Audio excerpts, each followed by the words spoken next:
So, how many of you know how to use Appendix L? Please let me know.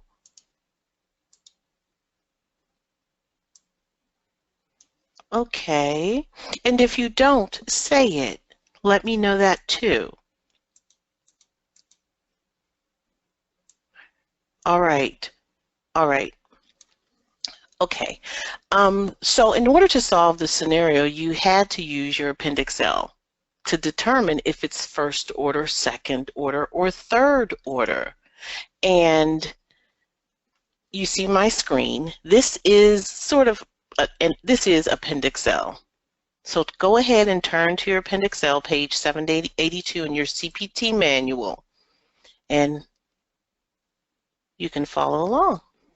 All right, everything begins at the aorta. Everything. There's a presumption when you're using Appendix L and you're coding catheters, or selective and non-selective catheter placement, everything begins at the aorta. And if the catheter stays in this aorta, it's considered non-selective. The moment the catheter leaves this aorta, pretend my cursor is the catheter, the moment it leaves, it becomes selective catheter. So anytime it goes beyond that aorta, it is selective, and then you should be using the selective codes. Now, also, if the doctor's deciding where this catheter is going to end up, this is also selective, okay? Now, when we're coding these catheter placement, these selective catheter placements, we use the term branches, and they are called first order branch, second order branch, third order branch, and beyond. So any of these arteries found in the first order, well, any of these arteries listed here, these are all considered first order. Any of these branches are considered second order. These arteries are third, and so on. It's important that you know the highest level that you reach is what you code. So if you start first, then second, then third, then here you have to code this. All right? That might not make so much sense to all of you, but some of you, it will. Now, the important thing that you need to know is, in order to get to the third order, you have to go through the first, the second, to reach the third. You just can't go from the aorta to the third. You have to go through all the branches. For instance, and if you know the answer to this, please help me out. Can someone tell me the path if this was my catheter and I had to fish it all the way up to the left inferior thyroid, how would I do it? Type in the chat if you have an idea how I would get from the aorta to the inferior thyroid. Anybody know? Someone said selective. Indeed, it's selective because I'm selecting that inferior thyroid, excuse me, the left inferior thyroid. Okay, you are getting there. Someone said, oh, look at Rebecca. I think you said it. All right, this is how I would get there. I would start here, left subclavian, then thyroid, left thyrocervical trunk, then I would go here, okay?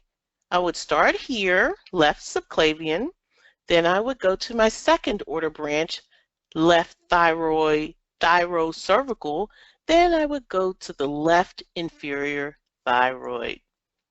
All right, some of you might say, I don't quite get it. Like, why would you do that? Well, I'll tell you one thing.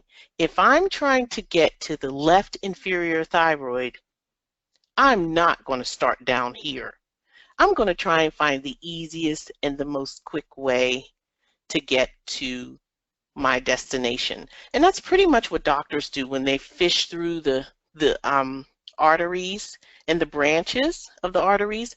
That's what they do when they're trying to reach specific branches. So I would only code of the left clavian, left subclavian, left thyroid trunk, and the left inferior thyroid. I would only code the left inferior thyroid because this is where I ended up. All right, so maybe you don't understand that. Maybe you'll understand this. Let's pretend that you are the aorta. Yes, you. And you know what? Yeah. Appendix L is very much like a family tree. And let's pretend you are the aorta. And let's go ahead and map out your family tree. So first, you'll put your paternal grandparents here on the left, and on the right, your maternal grandparents. And you know what they are considered? Come on, they're first order. Yeah, they're first. And everything else comes, well, everything comes off of them. So your paternal grandparents, your paternal grandparents had your father and his siblings. Your maternal grandparents had your mother and her siblings, and you know what they're called? Second order. Your father and his siblings had your siblings and cousins. Your mother and her siblings had your siblings and their cousins and your cousins, and these are your third order. Do you see how this works? You have everything starts or is related to the aorta, but you have to go through the first order, the order that precedes it. So in order to get to the third order, you got to start at the first, then the second, and you end up at the third order. Okay, so this is the whole concept. I think it's easier for me to kind of understand vascular families. So this is your family, and your grandparents are your first order, and then they had children, they're the second order, and then the third order. And that's how it works. So let's get back on task and let's look at this scenario. Okay, so our keywords were, well, the main keywords, because we're going to try and determine how this is a third order. Well, we had the aorta. Did I have an aorta here? Okay, we had the aorta, celiac, common hepatic arteries. Then through that same catheter, a microcatheter is introduced into the GDA, the gastroduodenal artery. So let's write down what our path is. We're going to begin at the aorta, then we're going to go to the celiac, to the common hepatic, and then the gastroduodenal. All right, let's try it. So the aorta is our starting point. The celiac trunk, we'll start there. Then that's your first order. Then we're going to hit the common hepatic. That's your second order. And then we're going to end up at the gastroduodenal.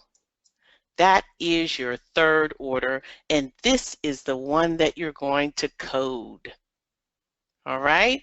So if you said third order, well, that's awesome. And you would eliminate all lesser orders. So 36245 is not even an option, but this is first order. 36246, this is second order. 36247 is your third order. all right? And then we had to code the angiography and the ultrasound. So B is your correct answer. All right, coders, do you all understand that? And the reason why we are coding the gastroduodenal is because it's through the same catheter. That's really important. It's the same catheter. All right, it seems like they're getting it, Mrs. Tracy. I think so too. Okay. Well, I think we are out of time, and we do have some more cardio that we want to go over next week. So we're going to just, you know, maybe start out with some cardio, and then we'll go into our, okay, I'm letting the cat out of the bag. Then we'll go into our regular presentation. But I don't want to leave. Oh, well, I do want to show you the FTR. Okay, where's the FTR? Is this it? No?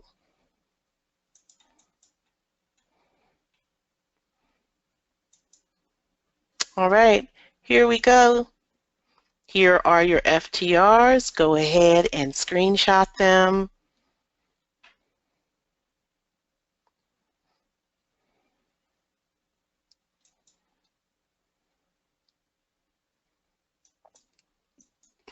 Okay, sorry about that.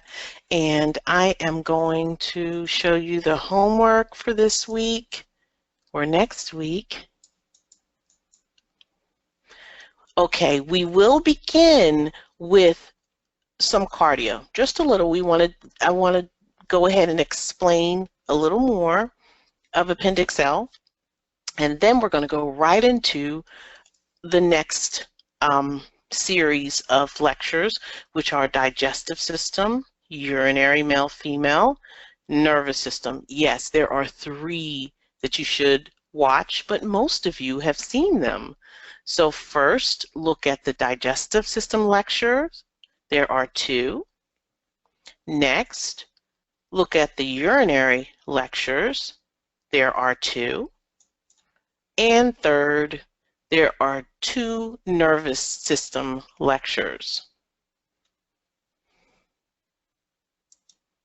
Okay, everybody got that?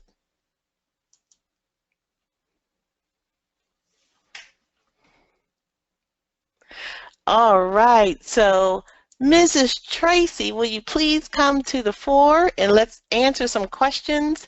We have a few moments. We want to, you know, answer any questions you might have.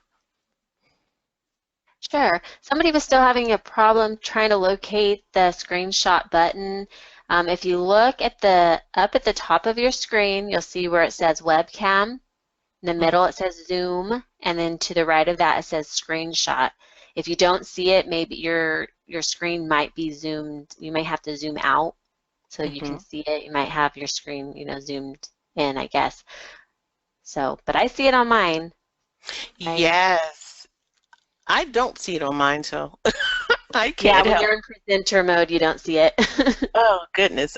You know what? I got to check it out and look for it. Someone asked a question. They asked they said in the videos you pointed out that some of the codes were for the upper extremity and some for the lower. Does that mean where the cath is entered? Yes, it does. And it does explain to you the areas. So the areas below the diaphragm, you know, are the lower, is the lower area. And I prefer to say lower, below the diaphragm and above the diaphragm. That probably is better to say.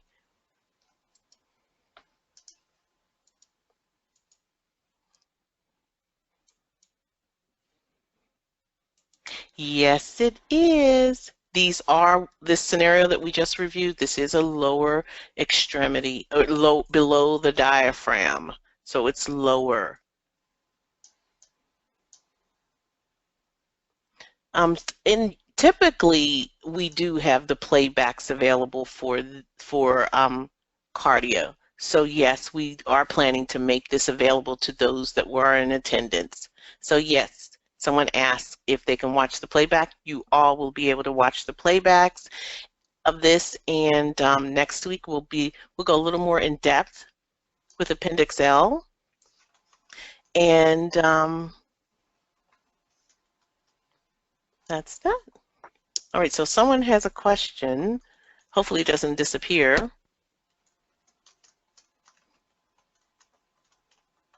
All right, someone said they are confused about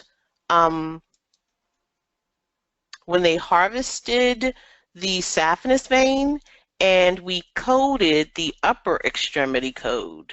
We went through the internal mammary. Is that why? Exactly. Internal mammary is an upper extremity artery, definitely. When you open up the chest, it's the very first artery that you see. And I think if you remember from the lectures, I pointed out that some of the common upper extremity arteries, and internal mammary is one. Good question. Yeah, it's a very important guideline to remember when we're dealing with those procurements and harvesting. Yeah, so that 35600 gets bundled with lower extremity. As we saw in the scenario earlier, we coded it because, as Mrs. J said, that internal mammary is upper extremity. Yes, it is. And someone wants to know, where can you find the playbacks? We are going to email them to you. So if you were present tonight, we're going to email you the playback. So we have to process it, so you won't get it right away, but you will get it tomorrow morning. And don't forget to give us your feedback, your comments, all right, about the content. That's what we're really interested in. We want to make sure that we are helping you, that we're giving you what you need. So don't forget to do the survey. We appreciate it so much. Yes, we do. All right, Okay. I'm trying to scroll up to see if I missed anything. Good. Some people say they are learning. That is awesome. Awesome, awesome. Thank you all. And if you're not paying attention, you don't have to give us any. No. I don't know how you can, though. I think we had a lot of attentive students tonight, Mrs. J. Oh my goodness, we did. And I just said I have to acknowledge everybody that I can. Someone asked, do we have a mini on vascular families? No, but do you really think we can do a mini on vascular families? I wish we could. A mini is usually under 5 minutes. So no, we don't. But I think next week we're going to do a little mini too. We're going to talk more in depth about Appendix L. We're going to bring it on home for you. So definitely make sure you're here. Okay. I love that little family tree you came up with, Mrs. J. You're always coming up with such cool things to make it easy to understand, and I think the students really appreciate that. So. Yes, yes, yes. I did speak with you this afternoon, Miss Smith. Good seeing you. You too, Felicia. How are you? You all are awesome, and people are saying they love that baseball vascular family. I love it too. So whatever speaks to you, whatever helps you, definitely, draw to it, draw from it, and watch it again, because you'll definitely get something each time you see it.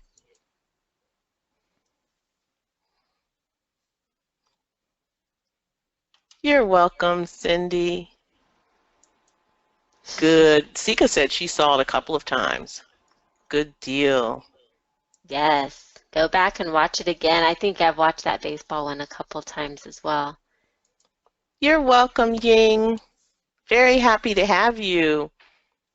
Awesome, Kim. Thank you. Thank you, Kimberly. Thank you, Mildred.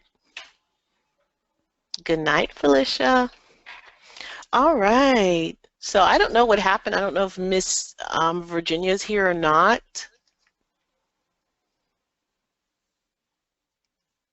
Okay, maybe she lost her signal. But I want to say good night to her. We also have a special guest in the chat. Her microphone is not on, but Mrs. Diana is here on the panel for the first time. Welcome, welcome. Mr. Philippe, thank you so much. We appreciate you and all your hard work. Thank you, Mrs. Tracy. Thank you. Someone said, can we get a playback for every class? We really can't. We just don't have the capacity to do that or to store it. And I wish we could, but if you need a specific playback, we can try and process them, but we can't do it all the time. Okay? These classes are specific, and also too, this is a tester class. This is the first time we're offering it, so we gotta just make sure that it's solid. So that too, that's probably another reason. It's a tester class, so it's something we just don't need to put, you know, the effort in developing the tape and the video and storing it, because you all might say, hey, this is not something that we should keep. Someone said, okay, PBF, it's a wrap. PBF said it's solid. She's awesome. Thank you, Cindy.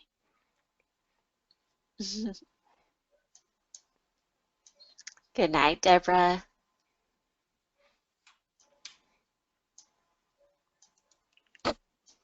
We appreciate you, Becca. Good night, Cindy, Judith, Betty, Courtney. Cindy's not going anywhere. She stays till the very end. Courtney, when you terminate your webinar, you get the survey right away. Thank you, Angela. Good night, Miss Pele.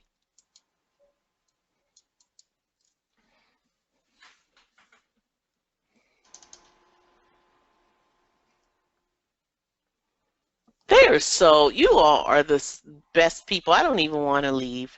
And I'm a morning person. Hey, Mrs. J, it's the AMCI after party. Yeah, you know, we're going to have a virtual holiday party. Hey, I like it. Yeah, and you all are invited.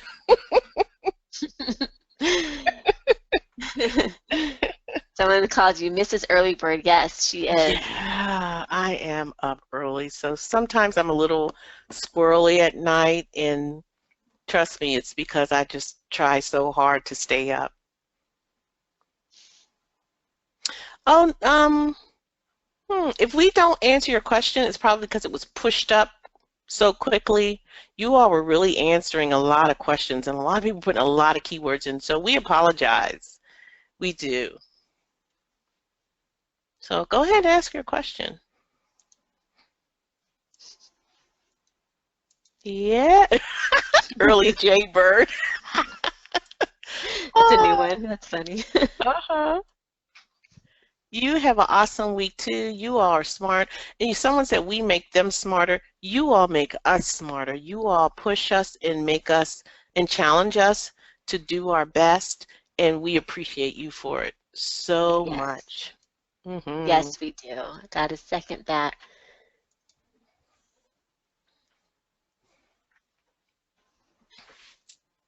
Well, I don't see any other questions. I don't. You all, oh, wait. Someone said, okay, I'll answer her question. I was watching one of the videos and you changed the FTR, the other facilitators, and they didn't know it. So I just wanted to make sure. I'm not sure what you're talking about. If you can be a little more specific, but whenever I change the FTR, I usually put an asterisk by it. Sometimes, you know, we do make mistakes, and a mistake was made specifically on the valve where I said that the PCI is bundled when it's actually coded separate. So whenever you see little asterisks on my screen, that means that that was changed. Okay? All right. So hopefully I answered your question, but I'm not sure which FTR you're referring to.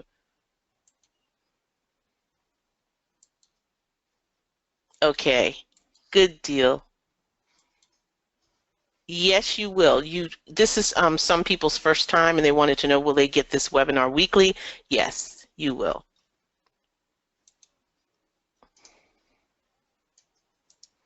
You will. You'll get the reminder. Oh, look at that. You know what, Pam? You get the prize. She said AMCI means Awesome Medical Coding Instructors in the Country. Whoa! Oh, she's sweet. Awesome. Someone says, will we get the new FTRs for 2018? Guess what? I don't know. I think when we offer this class, but there are some changes for 2018, and the TTT is a mandatory text. If you're in the course, it's mandatory because we've changed it up a bit, well, significantly, and it's something that you're going to need if you're in the classes to follow along, or you're going to be, it's definitely, if you're a beginner, it's required. It's just a required text. If you're in the classes, it'll help you tremendously.